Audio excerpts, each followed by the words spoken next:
Good morning, Radio Fresh. This is Dylan Connor from the United States, and I'm happy to answer a few questions for you. Um, the first question is, how do I know about Idlib? Well, I've been following the Syrian revolution since 2011, and I have been writing songs, performing at rallies, fundraisers. I have done service work in Turkey with refugee children. I've done service work in Jordan with the recently wounded from the offensive on Daraa this summer. So I know particularly about Idlib because of what is happening there currently, which is very significant, I think, in the history of this crisis. And of course, in the last few weeks, been very inspired and happy to see the people of Idlib province taking to the streets in peaceful protest, just like they did in 2011, demanding the same things they did then, the fall of the regime, and freedom and dignity.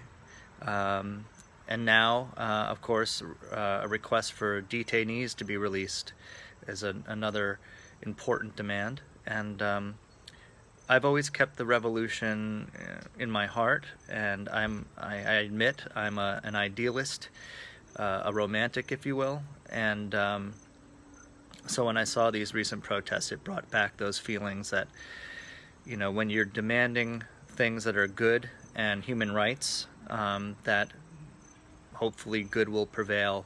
I think it does, in time, prevails over the evil. My message about Americans and how we feel about it, what's going on in Idlib and in Syria in general.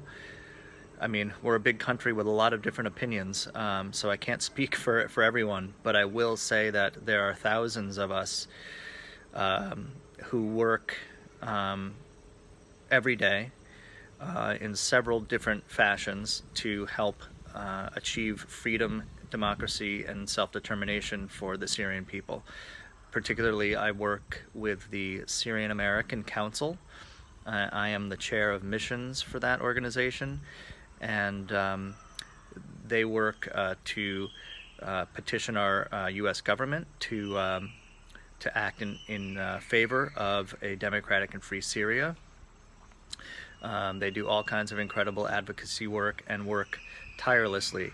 So what I can say to the people in Idlib is that just know that there are thousands of us who every single day have you in our hearts and the vision of a free and democratic Syria, free from oppression.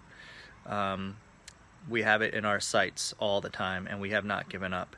So that's important for you to know. Details about me as a singer is the third question you asked. I have been writing songs since I was a child. I've released several albums before I started writing songs about Syria. And in 2014, I think it is, I released an album just about Syria. It's called Blood Like Fire Songs for Syria. And in fact, I was able to give a copy of that to Raed Faris when I met him in Rehanli, Turkey. And that was a great moment